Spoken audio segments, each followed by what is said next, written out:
வணக்கம் நண்பர்களே. ஆரம்ப காலகட்டத்துல ஒரு சிறுவனா சினிமாவில அறிமுகமாகி இளைய தளபதியா வளர்ந்து இன்னைக்கு தமிழ் சினிமாவிலேயே நம்பர் 1 நாயகனா வலம் வருவதுதான் நம்ம தளபதி விஜய். தளபதி என்ற செல்லமாக அழைக்கப்படும் ஜோசப் விஜய் திரைப்பட இயக்குனரான S.A. சந்திரசேகர் மற்றும் பின்னணி பாடகியான சோபா சந்திரசேகருக்கு சென்னையில் மகனாக பிறந்தார். அவருக்கு வித்யா என்ற தங்கையும் இருந்திருக்கிறாங்க. தன்னோட 4 வயதுல இறந்துடுறாங்க. தன்னோட சகோதரியின் இழப்பினால விஜய் ரொம்ப பாதிக்கப்படுறாரு. அதுக்கப்புறமா சந்திரசேகர் அவர்கள் விஜய குழந்தை கதாபாத்திரமா அறிமுகப்படுத்துறாரு.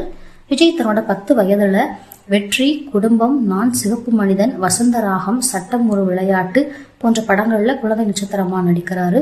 18 வயசுல S.A. சந்திரசேகர் அவர்கள் டைரக்ஷன்ல நாளைய தீர்ப்பு படத்துல ஹீரோவா அறிமுகமாகிறாரு விஜய். ஆனா படம் மிகப்பெரிய தோல்வி. இதுக்கு மேல இந்த முகத்தை காசு கொடுத்து பார்க்கணுமா அப்படின்னு பிரபலமான பத்திரிகைகளில் விஜய் பற்றி கடுமையான விமர்சனங்களை எழுதுனாங்க. அதுக்கப்புறமா தேவா, ரசிகன், கோயம்புத்தூர் மாப்பிள்ளை, செந்தூர பாண்டியன் போன்ற படங்கள்ல அவர் நடிக்கிறாரு.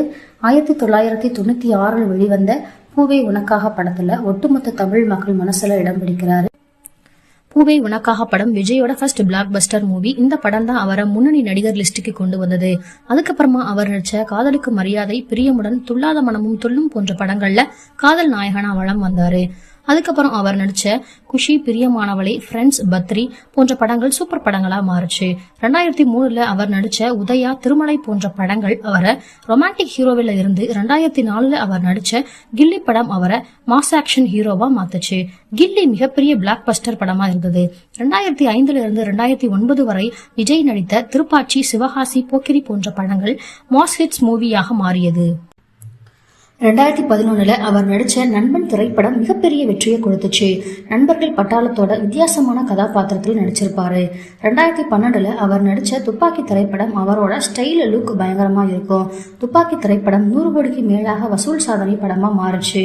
2014 விவசாய வளர்ச்சி குறித்து ஜீவானந்தம் கதாபாத்திரத்துல வெளியான கத்தி திரைப்படம் விவசாய மக்களிடையே மிகப்பெரிய ஆதரவு படமாக அமைந்தது. 100 கோடிக்கு மேலாக வசூல் சாதனை பெற்றது. 2016 வெளிவந்த திரைப்படத்துல போலீஸ் கதாபாத்திரத்தில் நல்ல கணவர் மற்றும் நல்ல அப்பாவா நடிக்கும் அவர் நடிப்பு மக்களிடையே பெரும் வரவேற்பை பெற்றது. 180 கோடிக்கு மேலாக வசூல் சாதனை பெற்றது.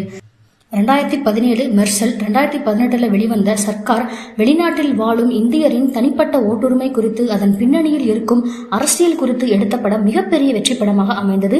250 கோடிக்கும் மேலாக வசூல் பெற்றது. ஒரே உருவம் 2 கதாபாத்திரம் என அப்பா மற்றும் மகனாக ஃபுட்பால் பிளேயரா நடித்து அவர் அப்பா சொல்லும் பிகிலு கப்பு முக்கியம் என்ற டைலாக் மிகப்பெரிய ஃபேமஸா மாறுச்சு. 2021 நடிச்ச மாஸ்டர் திரைப்படம் சிறுவர் சீர்திருத்த பள்ளி ஆசிரியரா வலம் வரும் விஜய் மிகப்பெரிய வரவேற்பை பெற்றார். 300 கோடிக்கு மேலாக வசூல் பெற்றது. 2023 வெளிவந்த லியோ பார்த்திபன் கதாபாத்திரம் மற்றும் அவர் சொல்லும் பிளடி ஸ்வீட் டைலாக் மக்களிடையே ஃபேமஸ் ஆச்சு. தமிழ் சினிமாவில நம்பர் 1 பாக்ஸ் ஆபீஸ் கிங் என்ற இடத்தை பிடிச்சாரு. 2024 வெளிவந்த கோட் திரைப்படம் 460 கோடிக்கு மேலாக வசூல் பெற்றது. இனி 2026 வெளிவரப்போகும் தளபதி விஜய் அவர்களின் கடைசி படமான ஜனநாயகன் மக்களிடையே மிகப்பெரிய எதிர்பார்ப்பை பெற்றுள்ளது. ஜனநாயகன் அரசியல் சார்ந்த படமாக இருக்கலாம் என எதிர்பார்க்கப்படுகிறது. விஜய் அவர்களின் ஒவ்வொரு படமும் கொண்டாட்டமாக இருக்கும் நிலையில் ஜனநாயகன் கடைசி படம் என்பதால் மக்கள் கண்ணீர் கலந்த அன்புடன் ஜனநாயகனை எதிர்பார்த்து கொண்டிருக்கிறார்கள். ஜனநாயகன் திரைப்படத்தை தொடர்ந்து தளபதி விஜய் அவர்கள் முழு நேர அரசியலில் களம் இறங்குகிறார். தளபதி விஜய் அவர்களின் எதிர்கால வெற்றிக்கு வாழ்த்துக்கள். இந்த வீடியோ உங்களுக்கு பிடிச்சிருந்துச்சுன்னா நம்ம சேனல் லைக் அண்ட் சப்ஸ்கிரைப் பண்ணிக்கோங்க நண்பர்களே. நன்றி. அடுத்து என்ன பண்ண போறாங்க ஹீரோ? இல்ல கிவ் அப்? காயப்பட்ட சிங்கத்தோட மூச்சு கர்ஜனையோட பயங்கரமா இருக்கும். 10 தலைமுறைக்கு பந்தாவா செலவு பண்ணாலும் தீராத வசதியும் வேண்டான்னு சொல்லிட்டு ஒருத்தன் விட்டுட்டு போயிருக்கான்னா அதுக்கு ஏதோ ஸ்ட்ராங்கான காரணம் இருக்கும். சேட்டு